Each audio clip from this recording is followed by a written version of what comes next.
George Fisker. I played with the Niners in 80 and 81. During the 81 season, I developed hydrocephalus, water on the brain, and I underwent brain surgery several weeks after a knee surgery. And if you hit the next slide, Robert, real quick. I don't know if any of you have been down to Amon's clinic yet. Okay, Dr. Amon does great work. He'll do evaluations on it. This is a SPECT scan. This is a 3D model of your brain. And I use this in some of my sessions that I do. I've spoken quite a bit on this issue. This is your brain. And I tell folks that this is a non-football player's brain. Okay, this is my brain on football. Okay, that's after 9 brain surgeries. As I tell people, it shouldn't look like cottage cheese. Those areas are areas where there's no metabolic activity. So that's a good little attention getter when I usually get up and talk. And again, so I would recommend, if you guys get a chance to get down to Amon's clinic tomorrow, I believe Dr. Willimer is speaking. Okay, she runs the clinic for him.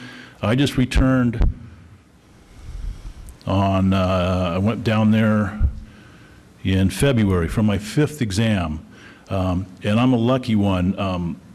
I went down about 2 years ago and I had a 3-day full-blown neuropsychological evaluation before I started my treatments, but I'm kind of getting ahead of myself and I'll get into that in a minute. So we'll go back to the 81 season, first brain surgery during the season. They inserted a shunt in my head. I have a drain, goes from my brain. I have a pressure valve in the back of my head. There's a drain goes down to my abdomen. That works 24/7. Between that first surgery in September of 81, that was our Super Bowl season. I came back from that and was told I could still play. In fact, if any of you want a copy of my work comp, some of the depositions and things I have, I will gladly give these and make copies for you. This was a quote from their neurosurgeon during my trial, I guess you call it. Dr. Koenig, that was my surgeon, said he was considering continuing a professional football career that maybe a special helmet could be built to protect the shunt, but he would not recommend me playing against the risk unless I was going to be all pro. So basically, he's telling a 23-year-old guy who, we all know our mentality back then, God, you may die doing this, but hey, if you're going to be all pro, it may be worth rolling the dice. This was the surgeon that the Niners sent me to. Okay, this was what he said during his deposition at my work comp hearing. Okay, so again, if anybody wants copies of these things, they're very helpful. Come to me, please. So I'll get back to the story. 4 months after the Super Bowl, I go back and see the team doctor. I tell him, I'd been arrested 3 times in that 9 months, had never been in trouble in my life. I'd go out and have a couple beers. Next thing I know, I'm in jail 8, 10, 12, 15 hours later. I'd have no memory how I got there. I was hearing stories of me doing things totally out of character. The doctor, he says, well, not from my surgery. And I said, boy, I've never had these things happen before. So they do a brain scan on me. He says I look fine. I told him I was leaving for Mexico the next day to go fishing with my brother and his wife. No problem, leave the country. I said, what about drinking? No, you're good to go. First day down in Mexico, the next day, 1 margarita at dinner, start getting killer headaches. I go back to the room. We were just sharing a little cabin on the beach. My brother and his wife come back a few hours later. I'm going into a coma. Takes them a day and a half to get me home. Now I'm comatose. New brain surgeon in Sacramento. Rush me and reoperate. 10 hours later, they're losing me again, rush me back in, a 3rd brain surgery, give me last rites. Now again, I'm 23 years old. This is 4 months after the Super Bowl, after I just gave the Niners 2 years. I really don't remember anything that first year, and I was really out of it. I went back to work immediately, but one of my first recollections is I start to get hospital bills, and it was several $100,000. I can't remember what the total was. And I wrote this so many times, even with my memory, I don't remember things very well. I remember the 49ers address because I was always, please bill San Francisco 49ers, 711 Nevada Street, Redwood City. I would get the bills back from them about a week or 2 later, and they would just circle the total and write, you owe this amount. Okay, this was 4 months after we went to the Super Bowl. 5 years I had creditors on me. And I'm battling them, phone calls, you know, fighting. They took me as far as we went to court for a work comp claim. They put me on the stand, and their attorney comes out with my last day's practice schedule from 5 years earlier and goes through the entire day, grilling me. 7 to 7:15, individual meetings, explain this. So I tell them, well, as we come in, we meet with our individual coaches. So the whole takes me through the whole day. Practice, of course, as I played defensive tackle, believe it or not. And of course, for us, you know, every play just about was head contact. So bottom line is, I persevered. I won my case in '86. They offered me $35,000 to go away. And I very politely told them, you know, what they could do with the $35,000. I said, I know what the law states. I want my past medical paid for. I want to keep my future medical open on both my knee and my head. Those were both separate work comp claims. And I told them, I was a biology major at Colorado before I was drafted. I said, I want to go back to school through vocational rehab. I want to continue, and I want to complete my college degree. So we did. I went back to school in '86. I had 4 more brain surgeries in one 10-month period while I'm trying to get through 4 semesters of chemistry and physics and all the fun stuff that I put off, you know, while you're playing ball. Trying to do the lab classes was a little rough. So 5 more years it took me to finish my degree. Multiple grand mal seizures. Okay, finally finished my degree, and now I really know the system. And we're not working the system. These are earned benefits that all of us earned. Any employee, anywhere, injured on the job. I'm an employer. And if I have an employee that comes to work for me and is injured on the job the first day, that's on my work comp. And I have insurance for that. So we need to empower folks. So bottom line was, I have never lost a fight with them. They have fought me tooth and nail every time there's a change in my prescription, every time there's a doctor recommendation. So we went through this battle. It's been 31 years for me. I'm still fighting them. About 2 years ago, my wife and I go see our primary care. And many, many years ago, even before I was married, I learned to take someone with me to doctor's appointments. I'm always taking notes. I go nowhere without my notebooks. I have to write my entire days down, every minute, what we're doing, what we're talking about. I'll read through these every night the last week or so. Years ago, before I got married, I would take my brother with me to doctor's appointments because we, particularly football players, we have this conception of how we're operating. And we'll go in and the doctor will go, how you doing? You go, I'm doing good. And my brother would sit there and go, Doc, he's not doing good. You know, he drove over to a job site last week that we finished 4.5 years earlier. I told him to meet me at the site, and I'm over there waiting. He goes, hey, you know, we finished that one years ago. So learn to take some backup folks with you. Before I go into doctor's appointments, my wife and I will sit down and we will script questions. And I tell the doctors when I go in, do not schedule me for your typical 15-minute appointment where usually you sit in the room for 8 of the minutes. They pop in for a minute, then they're gone again. I'll tell them, I said, if you don't have 45 minutes for me, I'll find someone else. I'm paying your bill.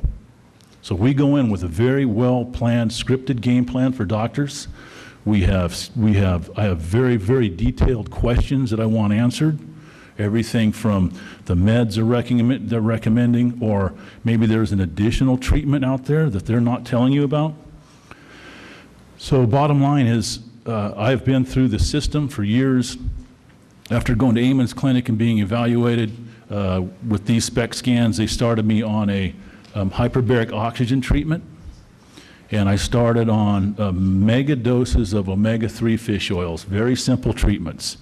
At the time I started all this, I still am functioning as an environmental consultant and wildlife biologist, but I was on 4 different dementia medicines at once, trying to function. I was on Lamictal for seizures. I developed grand mal seizures after my first brain surgery. I was on Lexapro, Aricept, Namenda, and then the last one they put me on was Risperidol, where my office has been in Sacramento and I've lived in Grass Valley for 15 years. It's about an hour drive. In 1 week period, there were 2 different days I drove 20 to 25 minutes up the same highway I've driven for 15 years, trying to get home. Nothing looked familiar. I'm looking at off-ramps. I had no idea. I knew I wanted to get to Grass Valley. I had no idea if I was even headed in the right direction on the freeway. Okay? I go in to see our doctors again. He says, well, George, you have dementia. We know that. There's no cure for it. This is what he tells us. This was 2 years ago. He says, you need to get your finances in order, which, of course, we have none. He said, get your finances in order. He told me I could not drive anymore. And he said, prepare for, I said, what are you telling me, prepare for the end? Come on, I was 51 at the time, for 50. So bottom line was, after that little appointment is when we went down to Dr. Amon's clinic. He started me on this hyperbaric oxygen treatments, the omega-3s. I've quit taking all of my drugs other than my anti-seizure stuff. I'm still functioning as a biologist. Okay, and I've spoken at Senate hearings and congressional meetings, and I tell the folks, we all know where SSI is going. You have your choice. We can either help implement some of these treatments. You know, the vets now, they actually have hyperbaric chambers over in Iraq and Afghanistan, and if they'll treat them pre-concussions, and if you get all that, all your cells infused with additional oxygen, they're finding out that these guys that are getting their brains rattled by these IEDs are recovering exponentially quicker. They're back in action in 2 or 3 days, as opposed to, we all know what it's like when you have a major concussion and you think you're functioning fine, and all of a sudden you realize you don't remember anything for the prior 3 weeks. So there are treatments out there. These are called off-label treatments, but they're available.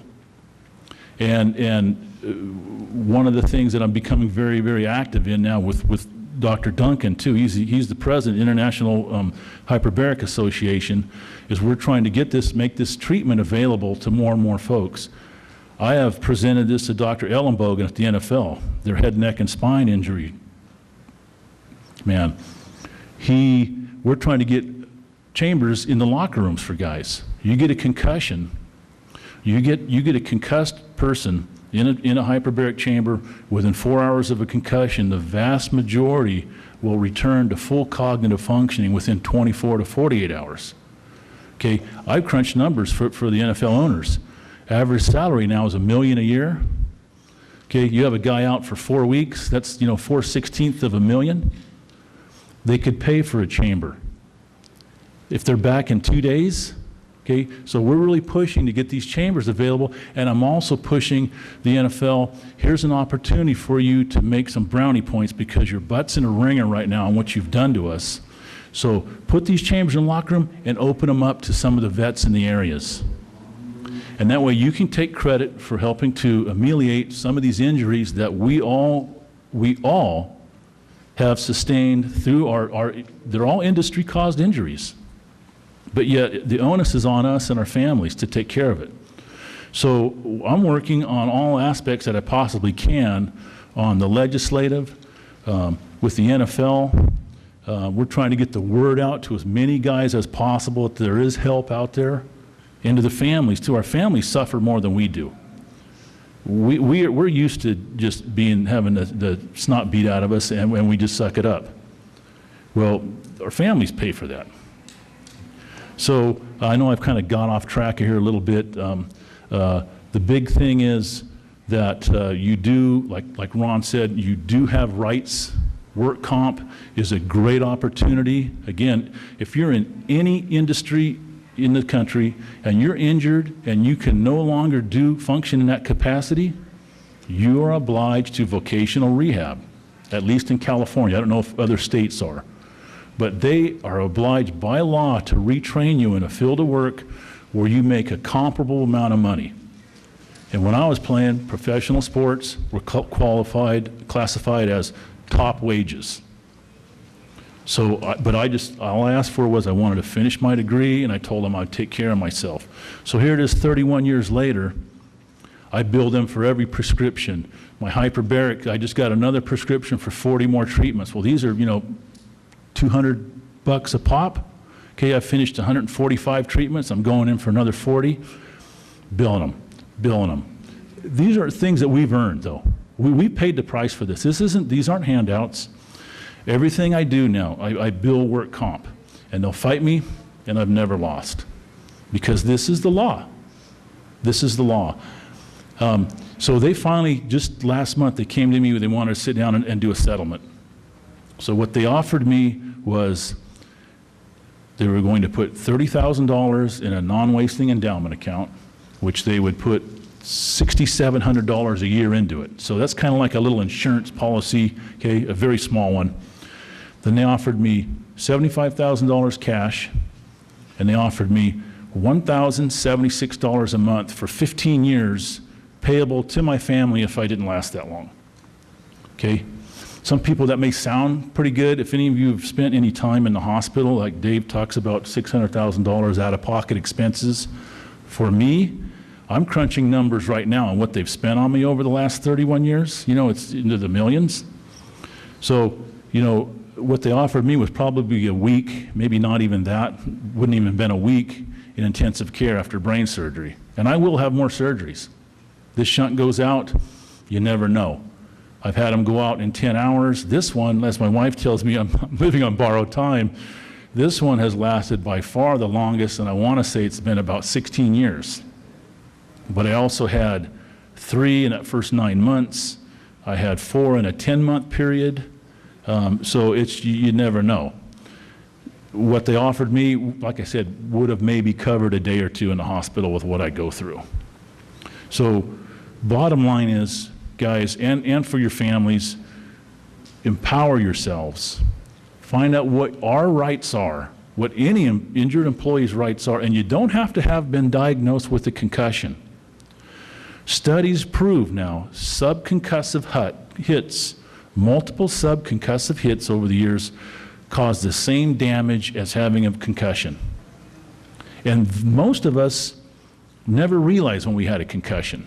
How many of you, I mean, none of us played where you didn't hit hard enough to see stars, okay?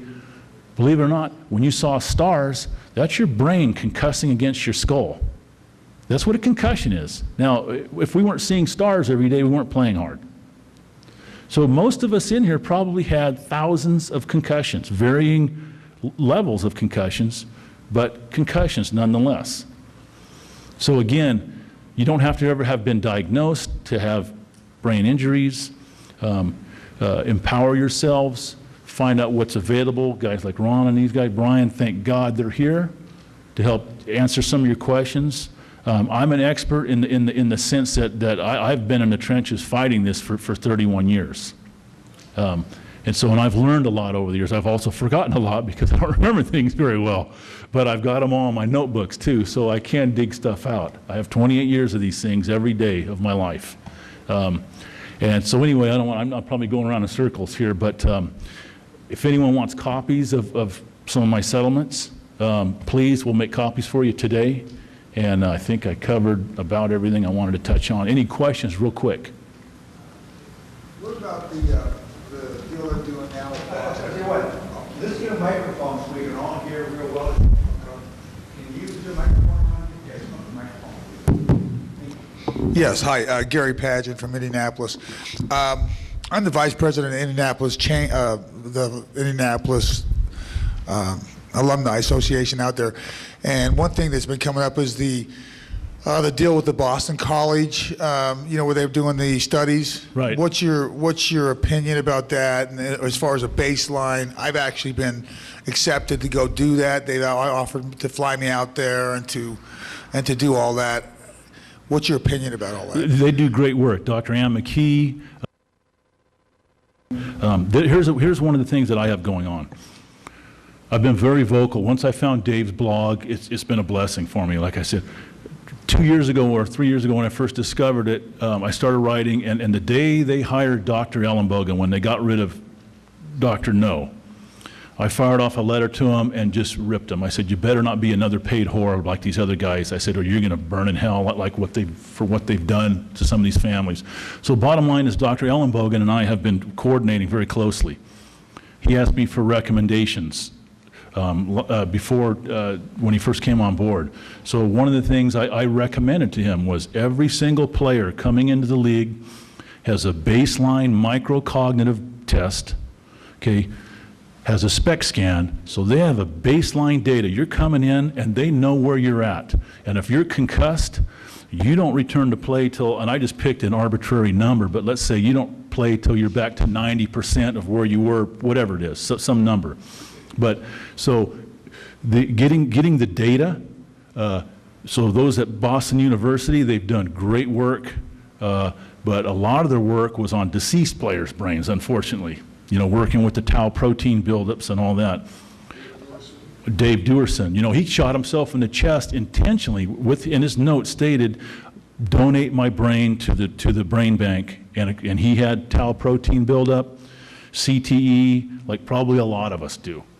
Okay, so I kind of, again, I have a tendency to get off track. But my point is, you know, being a player that played back in the 80s, right. I had no baseline.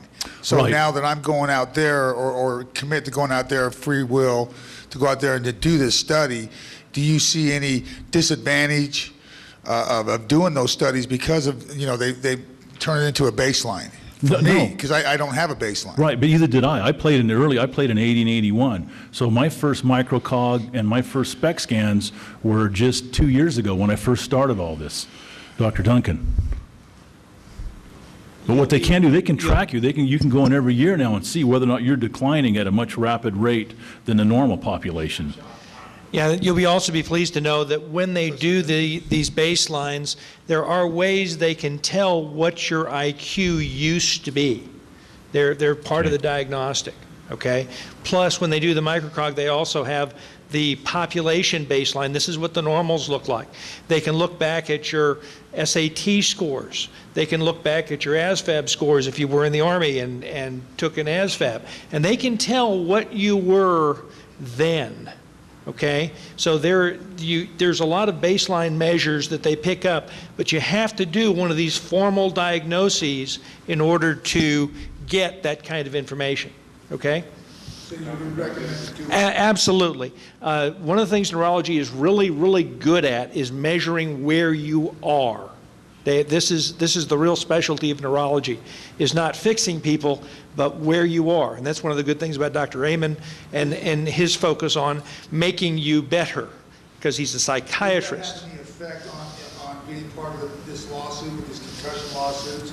Would that have any effect on going out and having those tests done? If you don't have a baseline, you've got no basis. With the baseline and where you were and where you are gives you a basis for the lawsuit. Okay? It gives you evidence. As the lawyers in here know, evidence is vital. If you don't have a baseline, you're just where you are. And you look good to me. See, that's the problem too with us. That's right, Yeah. see? So these baselines, it is really surprising. I just went and had a test done 2 years ago. I was stunned by what they were able to tell about my history from the tests they did. Okay? In fact, Doug L. from the Groom Law Group, he said Dewerson looked fine. Yeah. And then he blew his heart out. So you can't look at someone and see how they're doing. You have to go to, I didn't mean to interrupt you, but I've had 2 examinations by clinical psychologists with PhDs, and they test your memory. And you may think you're doing well, but your wife or someone that's around you, they observe the way you process information, and you take a test, and then they can tell you where you are. Now this test, a neuropsychological evaluation, can be anywhere from $1,500 to $2,000, but it's very revealing. When I applied for Social Security disability, I got the same type of test. And if you get those tests, it'll tell you where your memory is, and very valuable, because you may think you're doing okay, and you may think that, oh, I can work through it. The problem is, it just gets worse. Yeah. And that's why, you know, I personally encourage all retired players to sign up for these concussion lawsuits. Absolutely. A couple other things I want to I'm sorry to cut you off. No, go ahead. Okay, just a couple other things that have really helped me, again, on the hyperbarics, omega-3 fish oils, and then another one of the problems that we have with a lot of head banging, and actually in every one of your cells in your body, we get inflammation. Inflammation is from trauma. Your cells get inflamed, and what happens is they'll die a lot sooner than they normally do. Antioxidants are great for that. Again, I'm not a big one on the drugs. Everything they've had me on over the years, the side effects have been worse than what they're treating. So on top of the fish oils and the hyperbarics, I started I take Dr. Barry Sears, the Sea Health Plus, and it's just concentrated blueberry juices, cranberry juices, all these high octane antioxidants. They reduce inflammation in your cells. When you reduce that inflammation, those cells live longer. Okay, and they repair themselves too. So look into these things, taking care of yourself. And then one last issue I need to get out. Those of you that that live in California, Ed Nemeth, the man that built the hyperbaric oxygen treatment center in Sacramento where I get treatment, and he specifically built it because he had a brain damaged daughter that they wanted to pull off a life support 10 years ago, and he refused. He built the clinic in Sacramento, and he has been an incredible advocate for TBI, for veterans, for the NFL. He right now is running for assembly in California. So if any of you folks are from California, he's running Assembly District 9, and I spoke with him yesterday when I was down there getting my treatment again. He said, George, the first thing, he goes, the second they swear me in, he said, there's a law on the books that was passed years ago in California, AB 2046, and it allows for what the hyperbarics are known as off-label treatment. It's been FDA approved, it's been peer reviewed twice, but AB 2046 allows for reimbursement for the off-label treatments if it's prescribed by your doctor. Okay? So if you're around, if you're in California, we need to get Ed Nemeth in office. The man he's on a mission, and it's going to help us greatly. Okay? Again, a question? I'm a disabled stunt woman. Actually, I want to pose this question this way, is that if you have been a part of different football teams, can you have separate worker comps against different well, I may be saying it wrong, but different teams? Or is it? Good. That's a great question. Is this working? Oops, Why don't you come here? your mic isn't on. So, everybody can hear me? Yeah. It's all yours.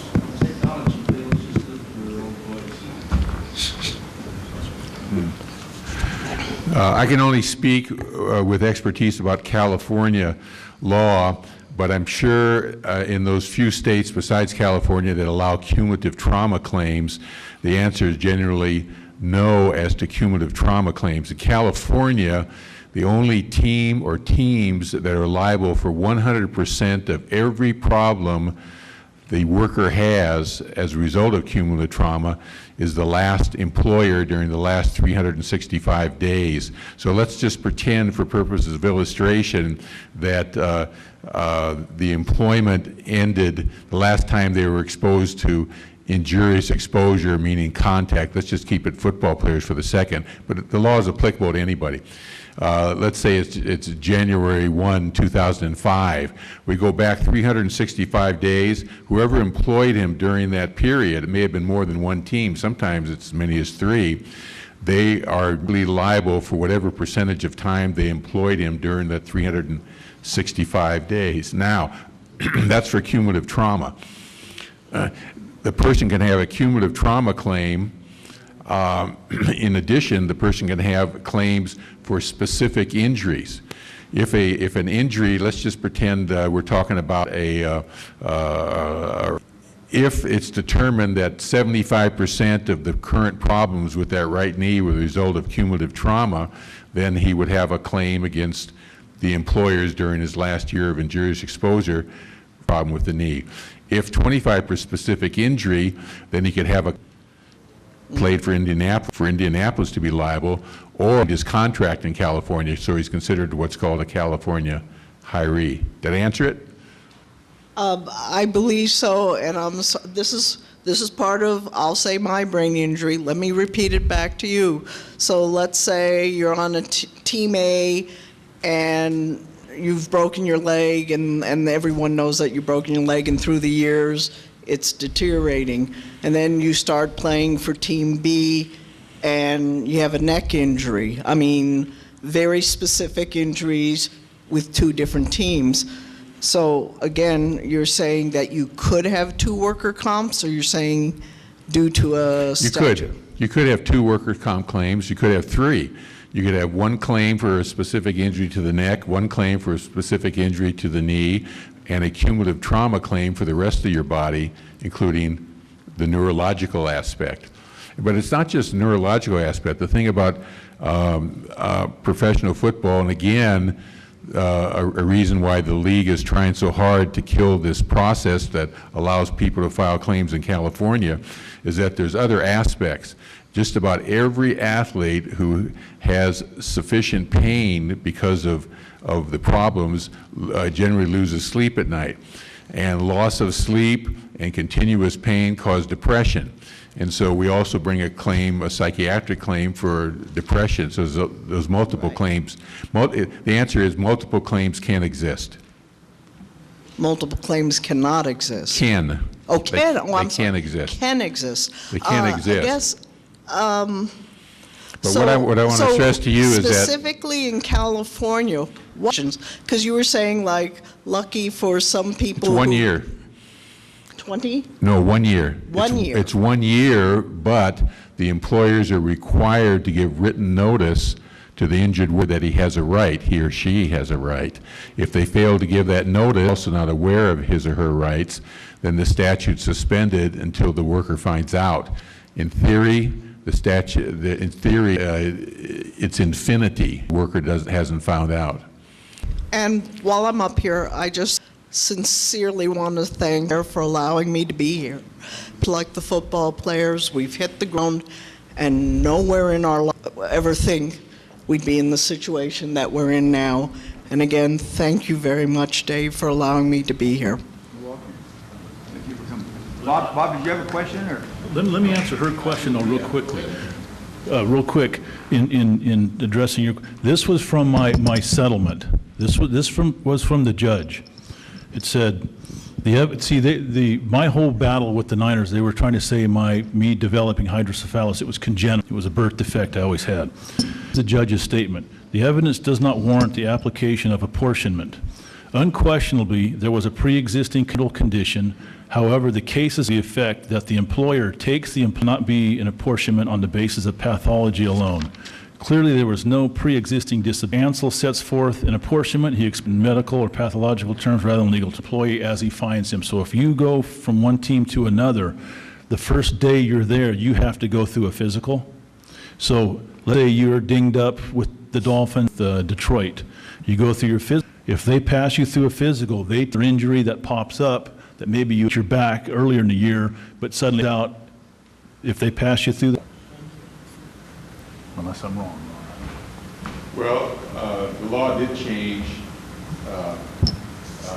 since George's claim was filed, and now there can be a portion of such thing as a congenital condition. But generally speaking, the apportionment would probably be modest. For instance, of your condition, a person can have a congenital condition package, and so maybe a doctor might say 25% of your problems are due to a congenital condition, causation because you were in a profession that triggered the condition. Impact on medical care. If somebody in California was found, if an employer is found to even have one of the problem, their response to the apportionment only affects what's. Question for you. Am I to understand that if you represent somebody in California and they successfully get a claim through workers' comp, settle it, that they pretty much automatically get lifetime medical for that? No, what happens is that one of the benefits, as I say, is lifetime medical. The insurance company will make an effort to offer extra money Okay. To try to get them to waive All right. future medical care. And I can tell you this, I don't care how much we tell future medical care open, there often are conditions in life, immediate need for cash, base is stable again, and they take a higher settlement. Thanks. Because remember, though, related conditions, it's not going to apply to you. So a person's got to have the health insurance. And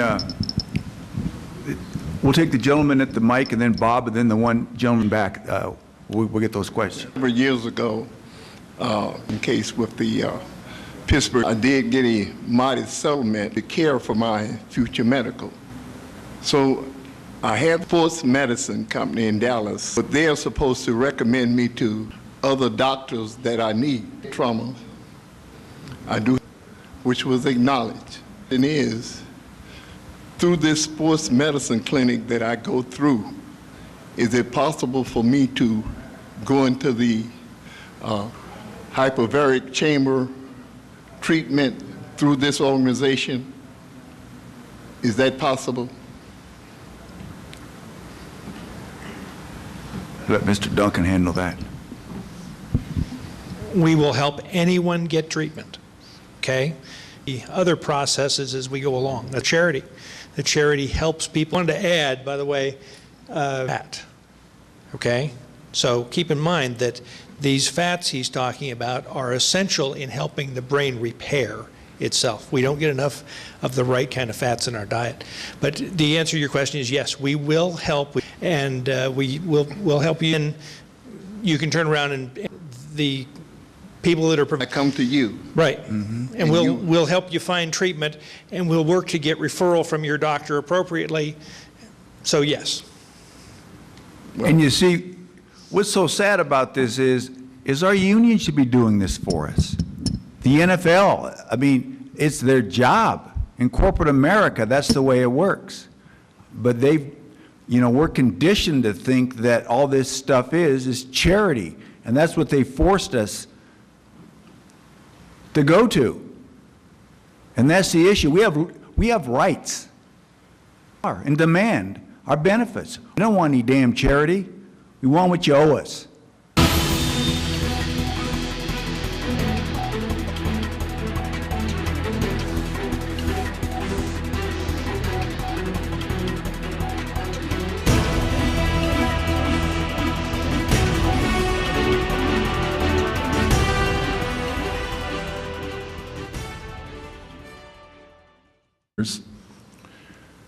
I really don't remember anything that first year, and I was really out of it. I went back to work immediately, but one of my first recollections is I start to get hospital bills, and it was several $100,000. I can't remember what the total was. And I wrote this so many times, even with my memory, I don't remember things very well. I remember the 49ers address because I was always, please bill San Francisco 49ers, 711 Nevada Street, Redwood City. I would get the bills back from them about a week or two later, and they would just circle the total and write, you owe this amount. Okay, this was 4 months after we went to the Super Bowl. 5 years I had creditors on me. And I'm battling them, phone calls, fighting. They took me as far as we went to court for a work comp claim. They put me on the stand, and their attorney comes out with my last day's practice schedule from 5 years earlier and goes through the entire day, grilling me. 7 to 7:15, individual meetings, explain this. So I tell them, well, as we come in, we meet with our individual coaches. So the whole takes me through. I will gladly give these and make copies for you. This was a quote from their neurosurgeon during my trial, I guess you call it. Dr. Koenig, that was my surgeon, said he was considering continuing a professional football career that maybe a special helmet could be built to protect the shunt, but he would not recommend me playing against the risk unless I was going to be all pro. So basically, he's telling a 23-year-old guy who, we all know our mentality back then, God, you may die doing this, but hey, if you're going to be all pro, it may be worth rolling the dice. This was the surgeon that the Niners sent me to. Okay, this was what he said during his deposition at my work comp hearing. Okay, so again, if anybody wants copies of these things, they're very helpful. Come to me, please. So I'll get back to the story. 4 months after the Super Bowl, I go back and see the team doctor. I tell him, you know, I'd been arrested 3 times in that 9 months, had never been in trouble in my life. I'd go out and have a couple beers. Next thing I know, I'm in jail 8, 10, 12, 15 hours later. I'd have no memory how I got there. I was hearing stories of me doing things totally out of character. The doctor, he says, well, not from my surgery. And I said, boy, I've never had these things happen before. So they do a brain scan on me. He says I look fine. I told him I was leaving for Mexico the next day to go fishing with my brother and his wife. No problem, leave the country. I said, what about drinking? No, you're good to go. First day down in Mexico, the next day, 1 margarita at dinner, start getting killer headaches. I go back to the room. We were just sharing a little cabin on the beach. My brother and his wife come back a few hours later. I'm going into a coma. Takes them a day and a half to get me home. Now I'm comatose. New brain surgeon in Sacramento. Rush me in, reoperate. 10 hours later, they're losing me again. Rush me back in. The 3rd brain surgery. Give me last rites. Now again, I'm 23 years old. This is 4 months after the Super Bowl, after I just gave the Niners 2 years.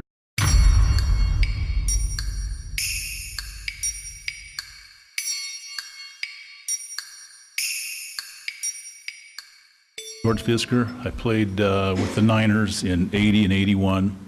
During the 81 season, I developed hydrocephalus, water on the brain, and I underwent brain surgery several weeks after a knee surgery. And if you hit the next slide, Robert, real quick. I don't know if any of you have been down to Amon's clinic yet. Okay, Dr. Amon does great work. He'll do evaluations on it. This is a SPECT scan. This is a 3D model of your brain. And I use this in some of my sessions that I do. I've spoken quite a bit on this issue. This is your brain. And I tell folks, this is a non-football player's brain. Okay, this is my brain on football. Okay, that's after 9 brain surgeries. As I tell people, it shouldn't look like cottage cheese. Those areas are areas where there's no metabolic activity. So that's a good little attention getter when I usually get up and talk. And again, so I would recommend, if you guys get a chance to get down to Amon's clinic tomorrow, I believe Dr. Willimer is speaking. Okay, she runs the clinic for him. I just returned on, I went down there in February for my 5th exam. And I'm a lucky one. I went down about 2 years ago and I had a 3-day full-blown neuropsychological evaluation before I started my treatments, but I'm kind of getting ahead of myself, and I'll get into that in a minute. So we'll go back to the 81 season, first brain surgery during the season. They inserted a shunt in my head. I have a drain, goes from my brain. I have a pressure valve in the back of my head. There's a drain, goes down to my abdomen. That works 24/7. Between that first surgery in September of 81, that was our Super Bowl season. I came back from that and was told I could still play. In fact, if any of you want a copy of my work comp, some of the depositions and things I have,